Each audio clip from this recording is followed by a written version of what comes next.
आज के सत्र में हम हम चर्चा करेंगे, हम सबके भाग्य की सीमा कितना है। हम सबके भाग्य की सीमा है कि हमको इस प्रभुपाद के आंदोलन में हमको जुड़ने का एक अवसर प्रदान हुआ। अंतर्राष्ट्रीय कृष्ण भावनामृत संघ गोवर्धन इको विलेज आप सभी के लिए सेवा करने के लिए तत्पर हैं। बस इस सेवा को स्वीकार करना है आपको। आपकी तरफ से दरवाजा को ठकठकाना है, नॉक करना है, जिसके उपरांत आप इस सेटअप का, ये जो गोवर्धन इको विलेज जो पिछले 20 साल से विश्व भर में अनेक अनेक लोगों को मदद करने में सक्षम है, देश विदेश अंतर्राष्ट्रीय स्तर पर, जिसमें आप सभी को इस जहाज पर आमंत्रित है। ये जो इतना सुंदर जहाज है, इस जहाज पर आप बैठ सकते हैं और आज के दिन आपको बोर्डिंग पास दिया जा रहा है, जिसमें आप इसको सुरक्षित संभालें। और वो बोर्डिंग पास क्या है? गोवर्धन इको विलेज के द्वारा दिया गया जूम का लिंक और हरे कृष्ण महामंत्र, ये जो मंत्र का जाप और नियमित रूप से कथा का श्रवण और नाना और जितने भी श्रीमद् भागवतम में जो शिक्षाएं दी गई है, इसको अपने घर परिवार में सदस्यों में इसका पालन करें। और विशेष करके इस जहाज के जो कैप्टन हैं वो है श्रील प्रभुपाद, जो आप स्क्रीन पर देख पा रहे हैं। ऐसा दया भाव से आप देख पा रहे हैं, उनके आंसू, उनके उनके नेत्रों में अश्रु है, जिसमें जीवात्माओं के ऊपर ये जो दया, जो भाव है उनके हृदय में। हाँ, शास्त्र में वर्णन आता है, निर्देहमाद्यम सुलभम सुदुर्लभम प्लवम सुकल्पम गुरु कर्णधारम मयानुकूलेन नभत्स्व सेरितम। क्या बोल रहे हैं? निर्देह माध्यम सुलभम सुदुर्लभम। ये मनुष्य, ये जो निर्देह है, यानी कि हम सबको ये जो मनुष्य शरीर प्राप्त हुआ, सुलभम सुदुर्लभम, ये बहुत शुभ कार्य है। हम सबको पार्टी मनाना चाहिए कि हम सबको ये मनुष्य शरीर मिला। सेलिब्रेशन करना चाहिए कि हम सबको ये मनुष्य शरीर मिला। सुलभम सुदुर्लभम, क्यों पार्टी मनाना चाहिए? क्योंकि ये मनुष्य जन्म ऐसे हर किसी को नहीं मिलता, बहुत भाग्यवान व्यक्तियों को मिलता है। सुलभम सुदुर्लभम, बहुत रेयर है। और उससे भी बड़ा भाग्यवान क्या है? प्लवम सुकल्पम गुरु कर्णधारम, उससे भी ज्यादा पार्टी मनाना चाहिए जब हमारे इस जीवन के जो नौका है, यानी कि ये शरीर जो है ये नौका है, जिसमें ये आत्मा बैठा हुआ है।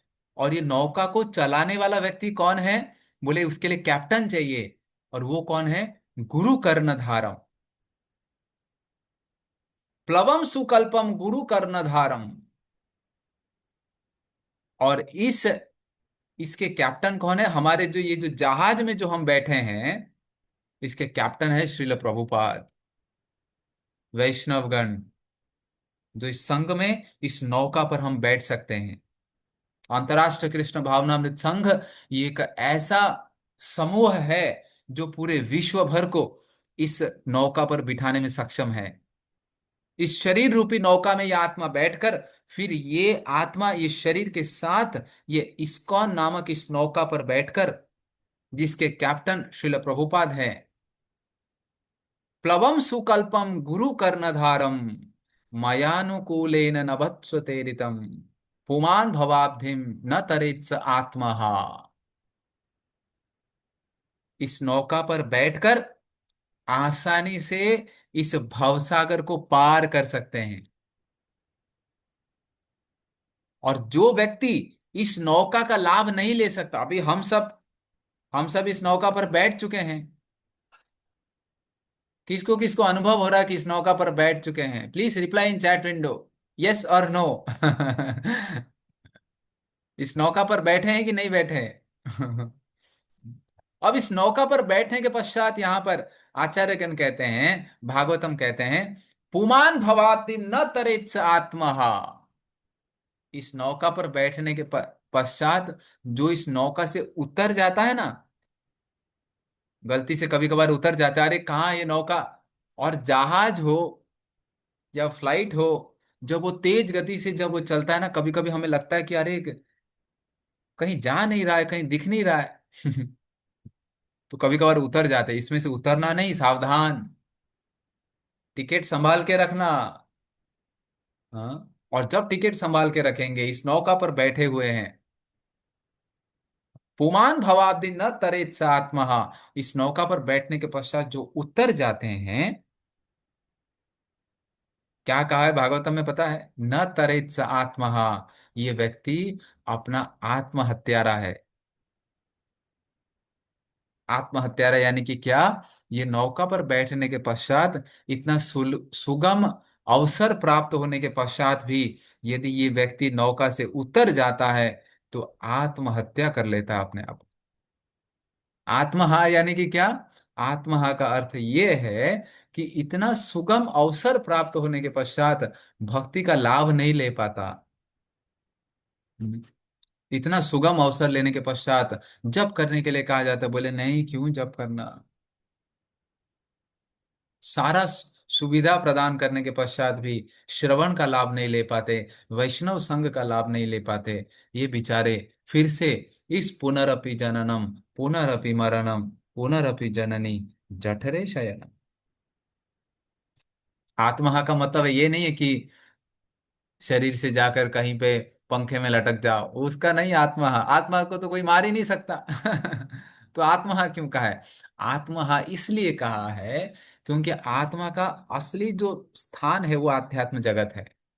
और उस आध्यात्म जगत को तक पहुंचने के लिए ये मनुष्य शरीर दिया गया। और उस मनुष्य शरीर देने के पश्चात एक गुरु प्रदान किया गया, प्रभुपाद के इस संस्था से हम जुड़ पाए, फिर इस प्रभुपाद के नौका पे बैठ पाए, और फिर ये नौका चलते जा रही है, चलते जा रही है।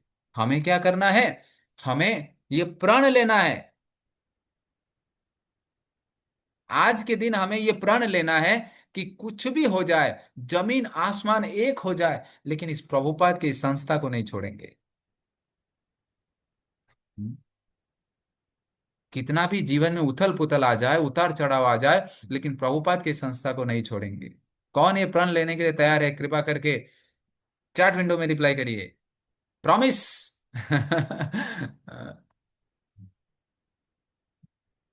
कहने का अभिप्राय ये है, जैसे चैस्टिटी होता है ना, चैस्टिटी यानी कि व्रत होता है, व्रत।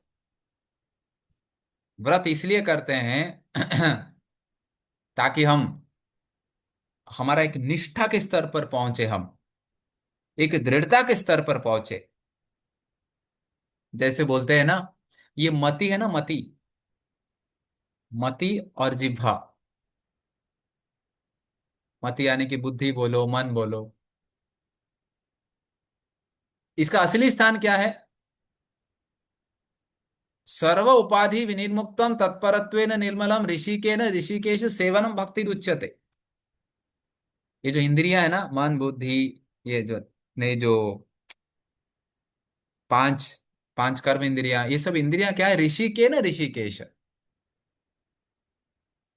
इसके स्वामी कौन है पता है? इसके स्वामी है ऋषिकेश, यानी कि भगवान कृष्ण। अब बताइए, यदि हम अपने स्वामी की सेवा ना करें, किसी और की सेवा करें, तो क्या है? वो व्रत टूट जाता है। कोई स्त्री या तो कोई पुरुष, पुरुष स्त्री के प्रति या स्त्री पुरुष के प्रति, पति पत्नी जो है घर परिवार में, हाँ, यदि एक दूसरे के प्रति यदि प्रण लिया जाता है यज्ञ के माध्यम से, व्रत के माध्यम से, कितना भी कितना भी जीवन में उथल पुथल हो जाए, एक दूसरे को सहन करेंगे। हाँ, एक दूसरे को सहायता करेंगे और छोड़ेंगे नहीं। ये है भारत की संस्कृति। उसी प्रकार से ये भवसागर को पार कराने के लिए प्रभुपाद जी ने हमारे जीवन को, हमारे इस जीवन के नौका के कैप्टन बन गए। तो हमारी तरफ से एक प्रॉमिस यदि हम देते हैं कि हम कुछ भी हो जाए, हाँ, इस संघ को नहीं छोड़ेंगे। मति और जिह्वा, मति और जिह्वा, ये दो क्या है? बोले ये ये स्त्रीलिंग वाचक है। और इसके असली असली स्वामी कौन है? वो श्याम सुंदर, वो ऋषिकेश, वो दामोदर, वो माधव, वो श्री श्री राधा वृंदावन बिहारी जी, हाँ, श्री श्री राधा मदन मोहन, वो इसके ओरिजिनल स्वामी हैं। इसको उसके स्वामी की सेवा में लगाओ। कैसे? जिह्वा को नाम जप के माध्यम से, कर्ण को कथा श्रवण के माध्यम से, मति को मंत्र के जाप के माध्यम से। और जब ऐसा जब भी हम करते हैं, किसी प्रकार का भय करने की जरूरत नहीं है। प्रभुपाद जी प्रभुपाद जी ने एक बार उनके शिष्य को कहा कि आप चिंता मत करो, सिर्फ ये 4 नियम और 16 माला का पालन करो। 4 नियम और 16 माला का पालन करो। जब इतना कोई करते हैं, प्रभुपाद जी ने कहा कि आप उसके पश्चात किसी प्रकार की चिंता करने की जरूरत नहीं है। मैं उस गोलोक वृंदावन धाम में आपके लिए सेपरेट एक एंट्री बना के रखा हूं। क्या करके रखा हूं? आपके लिए एक सेपरेट एंट्री बना के रखा हूं, जहां से आप सबको प्रवेश कराऊंगा। इतना इतना अपने आप को एक्सटेंड करते हुए कौन सा ऐसा आचार्य है जो कर सकते हैं? पर ऐसे प्रभुपाद जी के इस आंदोलन को यदि कोई छोड़ जाता है, कोई छोड़ के जाता है, तो उससे बड़ा दुर्भाग्य कोई नहीं। प्रभुपाद जी ने जितना संघर्ष किया है हम सबके लिए, उसकी हम कल्पना भी नहीं कर सकते। 70 साल की उम्र में कोई बूढ़ा व्यक्ति इतना संघर्ष करते हुए 10 साल के अंतराल में 108 मंदिर की स्थापना की। और विशेष करके उनके जीवन में आप देखेंगे, 1922 में उन सबसे पहला अपने गुरु से मिले। उनके गुरु का नाम श्रील भक्ति सिद्धांत सरस्वती ठाकुर। और श्रील भक्ति सिद्धांत सरस्वती ठाकुर को मिलने के पश्चात सबसे पहला उनको ये आदेश मिला कि इस भारत की संस्कृति को, इस गीता और भागवत को अंग्रेज भाषा में विदेशों में प्रचार किया जाए। उनको उनके गुरु के इस आज्ञा को अपने हृदय में धारण कर लिए। तत्पश्चात 11 साल के बाद 1933 में, देखिए 11 का आंकड़ा बहुत इंपॉर्टेंट है। 1922 में इंस्ट्रक्शन प्राप्त हुआ, इंग्लिश लैंग्वेज में ट्रांसलेट करो। 1933 में प्रभुपाद जी का दीक्षा हुआ। 1944 में 1944 में उनको ये आदेश मिला कि बीटीजी मैगजीन्स, यानी कि एक ऐसे मैगजीन्स छोटे छोटे आते हैं, Back to Godhead magazines, उसको लिखिए, क्योंकि आप एजुकेटेड है। और गीता और भागवत के आधारित पर इस धर्म का प्रचार में सहायता करें। 1944 में उन्होंने ये किया। 1955 में, देखिए 22, फिर 1933, फिर 1944, फिर 1955 में उन्होंने घर छोड़ा। उनकी पत्नी ने एक बार उनकी पत्नी ने कहा, लेकिन एक बार प्रभुपाद जी घर से, यानी कि घर में आ रहे थे बाहर से, और उनकी पत्नी ने क्या किया, बोले कि जो जो गीता और भागवत जो लिखे थे, वो ग्रंथ में से कुछ कुछ पेपर उन्होंने बेचकर चाय की पत्ती लाकर पिए। चाय की पत्ती लाकर चाय पीने लगी। प्रभुपाद जी जब बाहर से बोले, अरे मेरे गुरु की आज्ञा था कि मुझे ग्रंथ को लिखना, और आप इस पेपर को बेचकर चाय पी रही है, क्या चाहिए आपको? आज निर्णय कर लिया जाए। बोले क्या? बोले टी और मी, चाय या मैं। टी और मी। उनकी पत्नी चाय पीती रही। मतलब क्या चाहिए था उनको?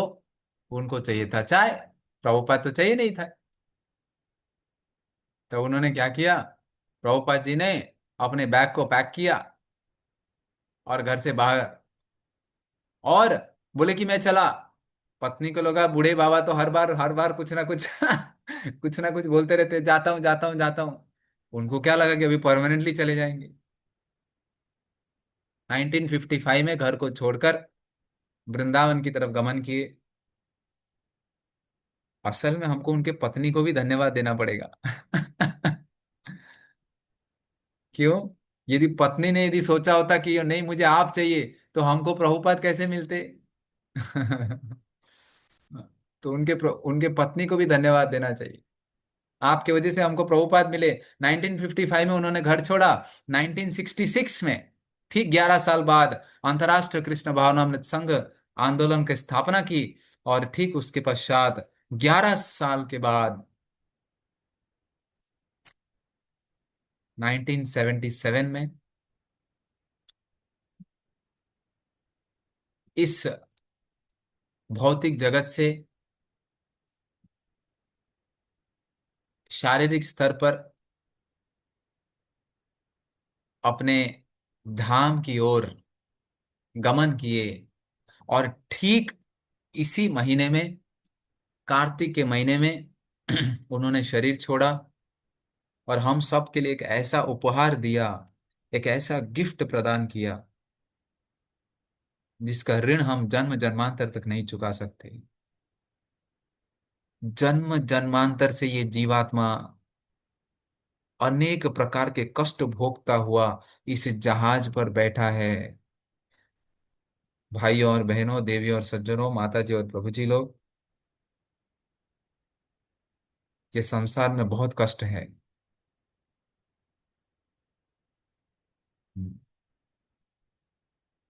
और ऐसा जब अवसर प्राप्त हुआ है जिसमें अगले जन्म में कब मिलेगा पता नहीं। हम्म। अरे जन्म होने के पश्चात पहले तो 10 साल लग जाते हैं वो स्मृति आने के लिए। मान लीजिए मनुष्य शरीर मिला भी, पहला तो 10 साल लग जाता है कि करना क्या है क्या नहीं, पढ़ाई करने करते ही 20 साल बीत जाता है। और जब इस जन्म में जब ये सुगम अवसर प्राप्त हो गया, मार्ग प्राप्त हो गया, तो इसको छोड़ के क्यों जाना? हम्म। सिर्फ श्रवण के माध्यम से इस भक्ति लता बीज को पोषण करते रहना है, पोषण करते रहना है। भक्तों के संग में, भक्तों के आज्ञा में कष्ट होगा तो अच्छा है। हमें मांगना चाहिए कि हम सेवा क्या कर सकते हैं। और जब सेवा हम मांगते हैं, वो सेवा करते हैं, तो हमारा मन वो सेवा में लगता है। और फिर ये संसार की फिजूल बातें दिमाग में नहीं घुसता है। कभी कभार भक्त लोग डांटते हैं तो सुनना चाहिए, क्योंकि यदि वो नहीं डांटेंगे तो हम क्या होगा? हमारा मन ये संसार की चीजों में लगेगा। कभी कभार हमको लगता है अरे क्या ये, हाँ? मैंने इतना सेवा किया फिर भी मुझे डांट पड़ी है। अरे कोई बात नहीं, सेवा तो मिल रहा है। ये सेवा कब मिलेगा पता नहीं। और यदि आप यदि एक बार बोलो तो देखो, मुझे मुझे मुझे ये डांट पसंद नहीं है तो मुझे सेवा भी नहीं चाहिए, तो आपको सेवा नहीं भी देंगे, उसमें क्या है?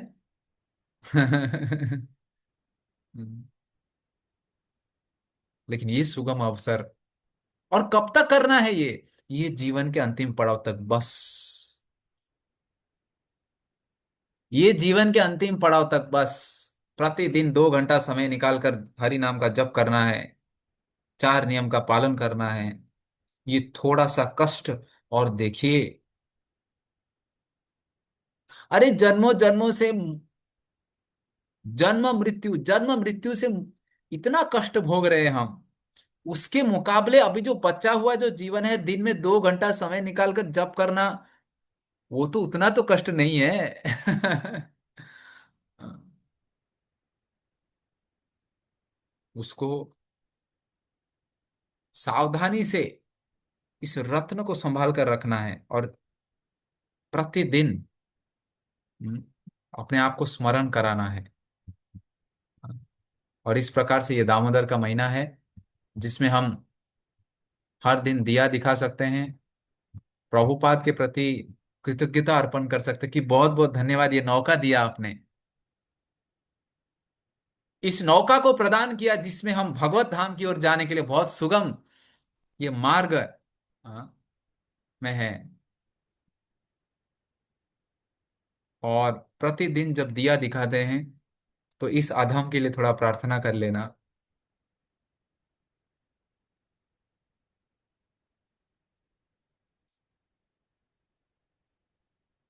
ताकि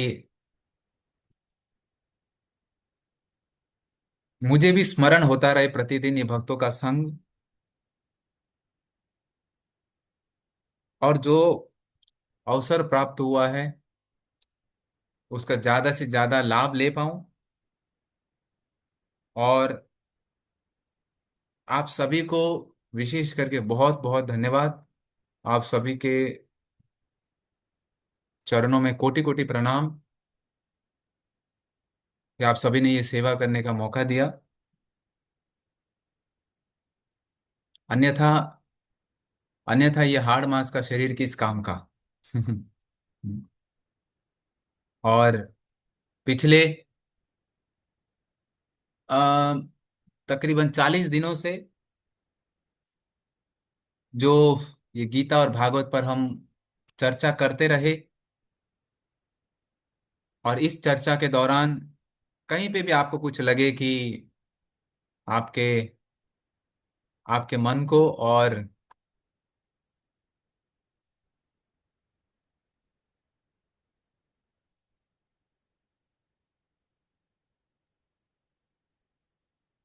आपके मन को और बुद्धि को यदि कोई ठेस पहुंचा हो, तो एक छोटा सा बालक समझकर क्षमा कर दीजिए। और इसमें से आपको जो कुछ भी आपको आपको अच्छा लगा हो, जिसमें आप इसको कुछ आपके जीवन में ग्रहण करने योग्य है, तो इसका श्रेय गोवर्धन इको विलेज में जो रह रहे हैं हमारे वरिष्ठ प्रभु जी लोग, उसका श्रेय उनके ऊपर जाता है, प्रभुपाद के प्रति जाता है, परम पूज्य राधानाथ स्वामी महाराज के प्रति जाता है, और एवं जितने भी प्रभुपाद के शिष्य हैं, परम पूज्य गोपाल कृष्ण गोस्वामी महाराज, परम पूज्य भक्ति आश्रय वैष्णव स्वामी महाराज, परम पूज्य लोकनाथ स्वामी महाराज, परम पूज्य जय पताका स्वामी महाराज, परम पूज्य भक्ति चारू स्वामी महाराज, इस बहुत सारे आचार्य हैं जो कि प्रभुपाद के बहुत प्रिय शिष्य लोग हैं, जिनके जो अनमोल रत्न जो उन्होंने दिया है, उसी को ही हम थोड़ा सा थोड़ा सा स्मरण करके, हमारा कुछ भी संपत्ति नहीं है, हमारा तो कुछ ये योग्य भी नहीं है, लेकिन उन्होंने जो दिया हुआ चीज, जो इस जो इस किताबों में लिखा हुआ है, जो इस नोट्स के माध्यम से जो लिखा था, उसको ही हम उसको ही हम उच्चारण करके आप सबके सामने बोल पाए, और उसको ही रिपीट कर पाए, और अपने आप को स्मरण करा पाए इस मनुष्य जीवन का लक्ष्य क्या है। और विशेष करके पिछले 40 दिनों में आप सभी को लाभ निश्चित हुआ होगा। वैसे तो आप सभी स- पूजनीय है, वंदनीय है, क्योंकि पिछले 40 दिन से निष्ठा पूर्वक 1 घंटा समय निकालकर ज्वाइन होते थे। आप सभी हमारे लिए बहुत श्रेष्ठ है, पूजनीय है, इसका श्रेय आप सभी को भी जाता है। और विशेष करके मुझे आप सभी के संग में बहुत लाभ प्राप्त हुआ, जिसमें गीता सार के माध्यम से प्रतिदिन एक अध्याय को 3 बार रिपीट करने का ये भाग्य प्राप्त हुआ। और प्रतिदिन प्रतिदिन 15 मिनट या 1 घंटा आप सभी के साथ जप करने का ये अवसर प्राप्त हुआ। कुछ गीता भागवत से कुछ ऐसे श्लोक अपने आप को स्मरण कराने का भाग्य प्राप्त हुआ। और कल कल सुबह फिर ये मन ढूंढेगा वो संग कहाँ पर है। लेकिन ये सेटअप आप सभी के लिए है, तो इसका संघ का लाभ आप ले सकते हैं। आप सभी को मिस करेंगे। लेकिन साथ ही साथ दायित्व भी है, दूसरे रेस्पॉन्सिबिलिटीज भी है। और आज वृंदावन की ओर जा रहे हैं। आज ट्रेन है जिसमें श्री गोवर्धन धाम में, वृंदावन धाम में कार्तिक यात्रा है, जिसमें परम पूज्य राधानाथ स्वामी महाराज 12 से 15 हजार भक्त लोग वहां पर आने वाले हैं। तो उसका सेवा करने जा रहे हैं। आप सभी को निवेदन है, कृपा करके हमें आशीर्वाद प्रदान करें, ताकि गोवर्धन धाम में उस स्थान पर जहां पर नित्य निरंतर श्री श्री राधा कृष्ण और अपने सखाओं के साथ, ग्वाल बालों के साथ नित्य निरंतर वहां पर लीला करते हैं, गोवर्धन धाम के निकट वैष्णवों के संग में सेवा करने का अवसर ये बहुत बहुत दुर्लभ है। तो हम आप सबका आशीर्वाद चाहते हैं, ताकि इस मति में भगवान के उस चरण कमलों का चिंतन बना रहे, और इस जिह्वा पर भगवान के नाम बने रहे, और प्रतिदिन प्रभुपाद आचार्यों के प्रति, वैष्णव के प्रति कृतज्ञता बनी रहे। पुनः एक बार आप सभी को बहुत बहुत बहुत बहुत धन्यवाद। हरे कृष्ण।